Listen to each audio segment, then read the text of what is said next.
Hello everybody. Today I will show you a very nice game played by nobody else than Paul Morphy against Duke from Brunswick. Uh, this game was played in Paris at the hugest opera in Paris at this time. Nowadays, it's not the same anymore. But this game is very important for the chess history for a good reason. Paul Morphy will use all his pieces during that game. And this game is very instructive, so sit down, take a sip of water, and let's go for the game. Actually, Paul Morphy isn't playing against one player right now. He's playing against Duke from Brunswick and Comte Isoire. They played that game between two scenes at the opera, and the game started with pawn e4. Paul Morphy is playing with the white pieces against two players on the other side. Pawn e4, pawn e5. Knight f3, and a very old religionist move, pawn d6, the Philidor defense. The Philidor defense is a very old weapon which is nowadays not considered good, especially not in that move order. We would recommend chess players to start the game with pawn d6, then c6, knight d7, g6, bishop g7, e5, in order to prevent, a lot of sidelines and a lot of problems, because actually in every line there is a huge problem. For example, in that one, the problem is, of course, the opera game pawn d4. So the problem that we have with the black pieces is that if pawn takes, knight takes, white has one more pawn in the center against 0, actually. White is fully using his camp, while black isn't. Black is on his third rank, I guess, and that is not good. So strategically, white has a small edge. Bishop g4, mistake. So the idea of bishop g4 is actually to pin the knight. So now we can take it, and if we take with the knight, the queen is lost. There is just a problem. The pawn on d4 isn't only waiting, this pawn is also attacking on e5. And that is why Paul Morphy took on e5. So if we take the pawn back, black can just resign, we can trade the queens off, take the pawn, and that is simply game over. Everything is hanging, white is up a pawn, and there is already a threat of fork, and the bishop is getting attacked. This position is simply lost. So let's go back. What Duke from Brunswick and Comte Isoire decided to go for is bishop takes f3. It is very simple. We want the queen to take there because pawn takes is stupid. We would just lose the queen. So we take there, and after pawn takes, we didn't lose anything with the black pieces. Yeah, but there is a problem. White has more pieces developed. Okay, it is the queen, and okay, it isn't that clear and tralala. But it changes a lot when someone is up two pieces in the middle game. I don't want to say it's a middle game, I don't want to say he's two pieces up, but since he has two pieces playing against 0, it's not good. Knight f6. The idea is just to stop the queen from going on f7, because of course bishop c4 creates a checkmate threat. Knight f6, and seeing that the bishop is actually attacking on f7, Paul Morphy decided to go queen b3. So notice how this queen move is attacking on f7 and on b7.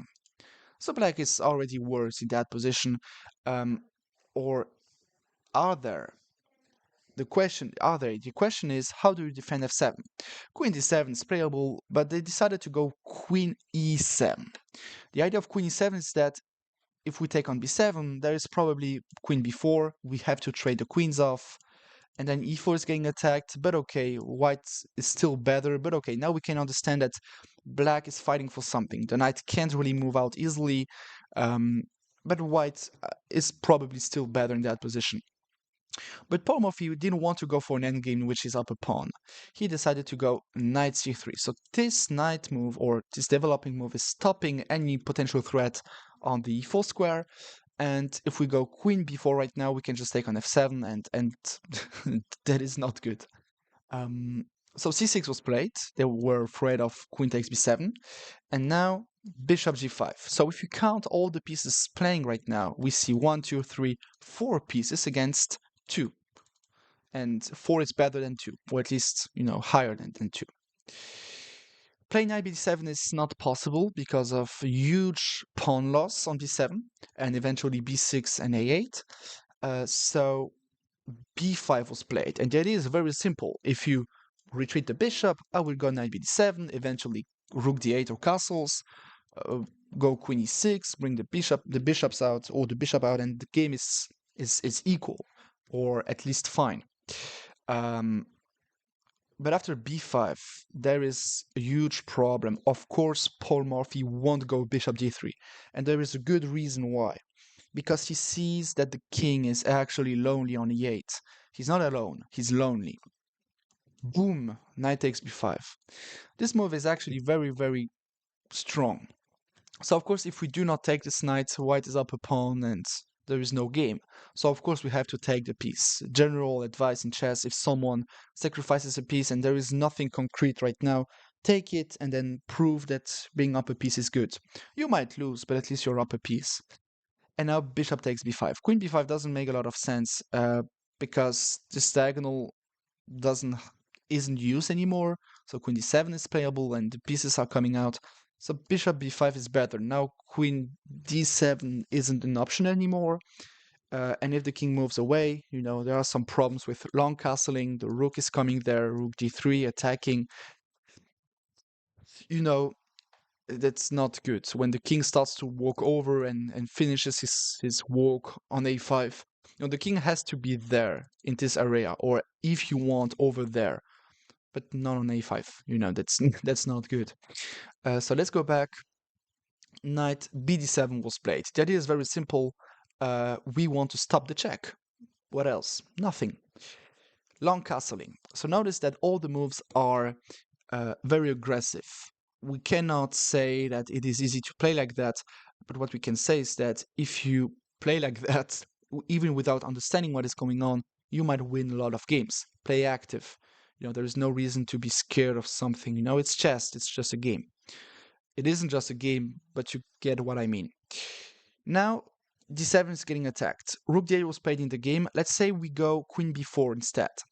We can take on f6, which is a very nice move. Now the queen isn't defending f6 anymore, and the knight was defending d7, so we can just eliminate the defender of the d7 knight.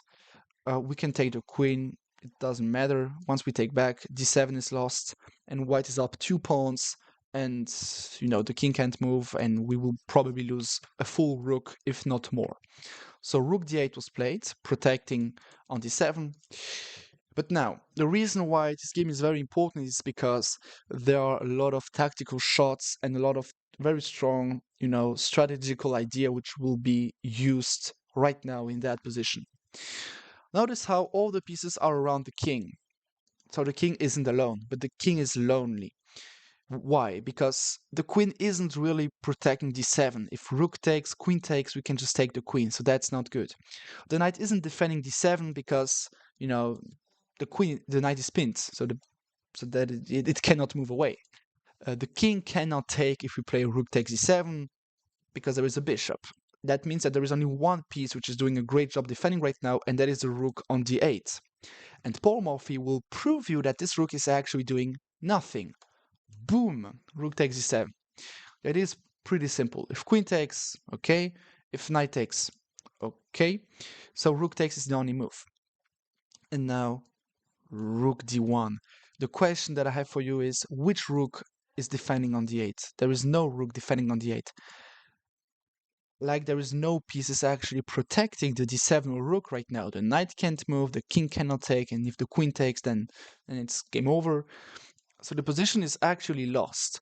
Probably queen b4 was the move, but after, for example, something like that, yeah, that's super duper lost. White is again up 2 pawns, so that is simply game over. Black tried queen e6. The whole idea is just to, trade the queens off. But even something like that isn't that bad. I mean, we're still up 2 pawns. But Paul Morphy saw a very strong finishing blow in that position. You can pose and try to find the move. The move is actually bishop takes d7, check. If queen takes, rook takes d7, easy peasy. King d8 is ridiculous. And king e7 even more. I mean, yeah. Whoa, that's not good. Don't play chess like that. So knight d7 is the only move. But now, let's say you can teleport a piece over there. I would say I would like to teleport a piece somewhere here because the bishop is gunning and it would be checkmate. Which piece can we teleport there? In theory, the queen, but the queen can't allow, the queen isn't allowed to go there. But the rook can potentially, but there is a knight on d7. So how do we lure this knight away? Like that. Queen b8. And once the knight takes, game over, checkmate. A very short game, 17 moves. The whole problem in that position is, of course, the starting position after bishop g4. This position is already better for white, probably after bishop f4. Black should have tried, probably this is still good, but probably queen d7. But this position is already lost because someone would actually anybody can just take it there and the game is over. And queen c6, by the way, doesn't work because of bishop b5 winning the queen at the very least. So to summarize this game, Black did very, very badly in that game, but it happens like it always happens. Thank you very much. See you in the future. Take